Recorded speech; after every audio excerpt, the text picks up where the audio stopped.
नमो नमः मित्राणि, आप सभी का संस्कृत ज्ञानदायिनी चैनल में बहुत बहुत स्वागत है। मित्रों, आज हम लोग संस्कृत व्याकरण प्रवेशिका से वन लाइनर प्रश्नोत्तरी के रूप में प्रथम सोपान वर्ण विचार के 100 प्रश्नों का अध्ययन कर चुके हैं। आज इस वीडियो में हम लोग 101 से लेकर के 150 तक के क्वेश्चनों को देखेंगे। तो चलिए देखा जाए।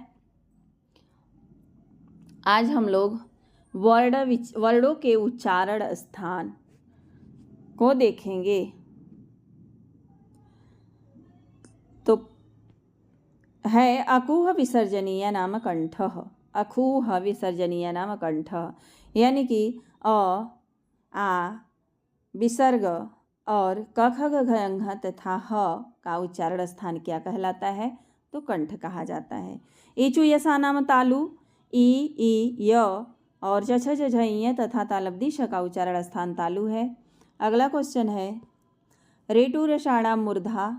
री री र टठ डढ़ और मूर्धा श का उच्चारण स्थान मूर्धा है। अगला है लितु लशानाम दंताह यानी लिरी ल तथा दधन और दंती स का उच्चारण स्थान पूछता है तो दंताह दंत। अगला है उपूप उपधमानिया नाम ओष्ठौ। ओष्ठौ यानी उ उपधमानीय प फ ब भ म का उच्चारण स्थान ओष्ठ है। इमंगड़न नाम नासिका च यानी कि य अंग अड़ न म का उच्चारण स्थान य म अंग अड़ न का उच्चारण स्थान नासिका है। अगला है एदैतो कंठतालु। एदैतो कंठतालु यानी ए का उच्चारण स्थान कंठतालु है। ओदौतोह कंठोष्ठम तो ओ और औ का उच्चारण स्थान कंठ और ओष्ठ है। अगला हमारा है वकारस्य दंतोष्ठम यानी वकारस्य दंतोष्ठम वकार का उच्चारण स्थान दंत और ओष्ठ है। जिह्वामूलीयस्य जिह्वामूलम यानी कि जिह्वामूलीय का उच्चारण स्थान जिह्वा का मूल भाग होता है।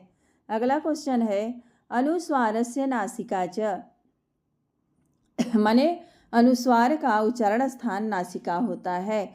अनुस्वार का उच्चारण स्थान नासिका होता है। पंचम वर्गीय अक्षरों के पूर्व अनुस्वार आवे तो उसका उच्चारण पर वर्ण के वर्ग के किस अक्षर के समान होता है? तो पंचम वर्गीय अक्षरों के पूर्व यदि अनुस्वार आवे तो वो उसका उच्चारण जो है पंचम अक्षर के ही समान होता है, पांचवें अक्षर के समान होता है।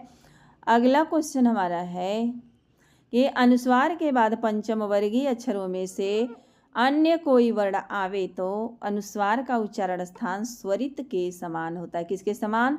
तो स्वरित के समान हो। अगला क्वेश्चन है 124 नंबर की वर्णों के उच्चारण स्थान कितने प्रकार के होते हैं? तो उच्चारण स्थान हमारे 2 प्रकार के होते हैं, यानी कि उच्चारण नहीं बल्कि प्रयत्न जो होते हैं। वर्णों के उच्चारण में प्रयत्न पूछे कितने प्रकार के होते हैं? तो प्रयत्न 2 प्रकार के होते हैं। और वर्णों के उच्चारण स्थान में 2 प्रकार का प्रयत्न कौन कौन सा होता है? तो दोनों होता है, माने एक आभ्यंतर और दूसरा बाह्य। यत्नो द्विधा। यत्न कितने प्रकार के होते हैं? तो यत्न 2 प्रकार के होते हैं, आभ्यंतर प्रयत्न और बाह्य प्रयत्न। वर्णों के स्फुट यानी उच्चारित होने से पूर्व का वर्ण क्या कहलाता है? यानी कि जैसे ही हमारा वर्ण उच्चारित हम करने जाते हैं तो उच्चारित वर्ण करने से पूर्व का जो प्रयत्न होता है वे आभ्यंतर प्रयत्न कहलाता है, लेकिन उच्चारण के बाद का जो प्रयत्न होता है वह बाह्य प्रयत्न होता है। आभ्यंतर प्रयत्न यदि पूछे कितने प्रकार का? तो 5 प्रकार का होता है। आद्याह पंचधा, माने कि जो आभ्यंतर प्रयत्न है वो 5 प्रकार का होता है। इसके लिए इन्होंने संधि करके जोड़ दिया है कि स्पृष्ट, ईषद स्पृष्ट, ईषद विवृत, विवृत, संवृत, भेदात। यानी कि स्पृष्टेश, ईषत स्पृष्टेश, विवृत, विवृत, संवृत, ईषद विवृत और संवृत, भेदात। यानी कि स्पृष्ट, ईषद स्पृष्ट, ईषद विवृत, विवृत, संवृत, ये 5 प्रकार के जो प्रयत्न है वो आभ्यंतर प्रयत्न के अंतर्गत आते हैं। स्पर्श वर्णों का उच्चारण स्थान प्रयत्न क्या होता है? तो स्पर्श वर्णों का प्रयत्न होता है स्पृष्ट, यानी क से लेकर के म तक के जितने भी वर्ण होते हैं सब स्पर्श वर्ण में चले आते हैं और इनका उच्चारण प्रयत्न क्या होता है? स्पृष्ट के अंतर्गत होता है। अगला क्वेश्चन है कि स्पृष्ट प्रयत्नम, तो स्पर्शानाम स्पृष्ट प्रयत्नम। अंतस्थ वर्णों का प्रयत्न क्या होता है? तो ईषद स्पृष्ट, ईषद स्पृष्ट, यानी कि अब स्पृष्ट क्या है इसको थोड़ा सा समझ लेते हैं कि स्पृष्ट का मतलब हुआ कि जो वर्णों का उच्चारण स्थान होता है, यदि उन स्थानों को पूरी तरह से छू करके जिन वर्णों का उच्चारण होता है उसे हम बोलते हैं स्पृष्ट या स्पृष्ट। और ईषद स्पृष्ट का मतलब होगा कि ईषद यानी कि थोड़े स्पर्श से जिन वर्णों का उच्चारण हो जाता है वे ईषद स्पृष्ट। तो ईषद स्पृष्ट के अंतर्गत य, र, ल, व यानी अंतस्थ वर्ण आते हैं। अगला हमारा है सूत्र कि ऊष्म वर्णों का प्रयत्न होता है। तो ईषद विवृत, ईषद विवृत किसका प्रयत्न होता है? तो ऊष्माणाम माने ऊष्म वर्णों का।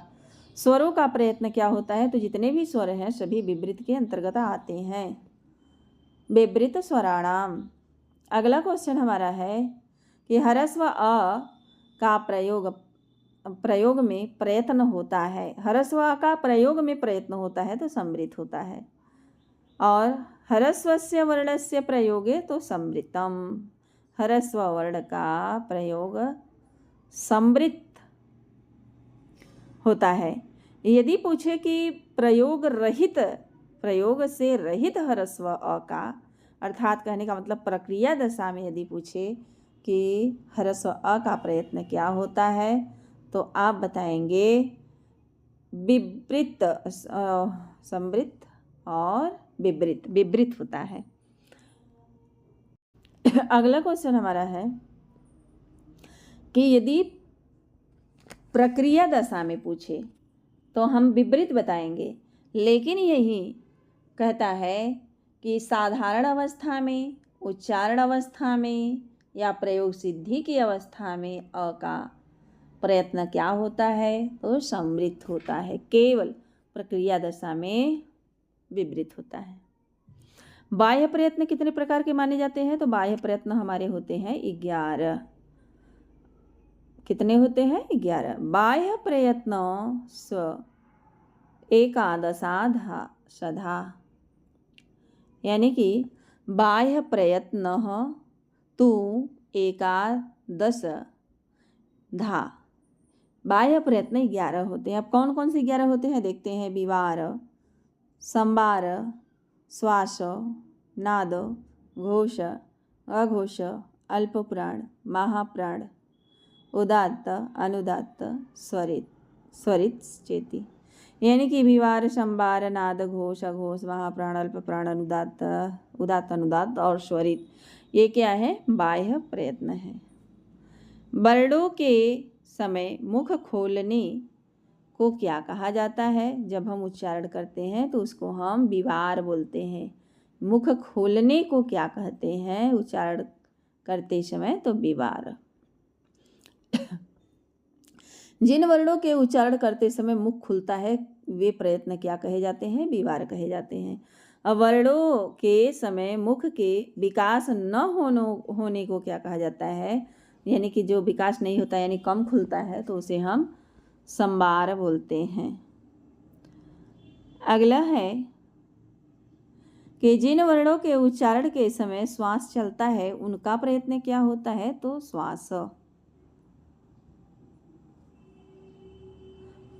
तो मित्रों आज यहीं तक। इसके आगे का जो क्वेश्चन है मैं अगली वीडियो में लेकर के आऊँगी। और यदि आप हमारे चैनल पर नए हैं तो चैनल को सब्सक्राइब कर लें, बेल आइकन को प्रेस कर लें और वीडियो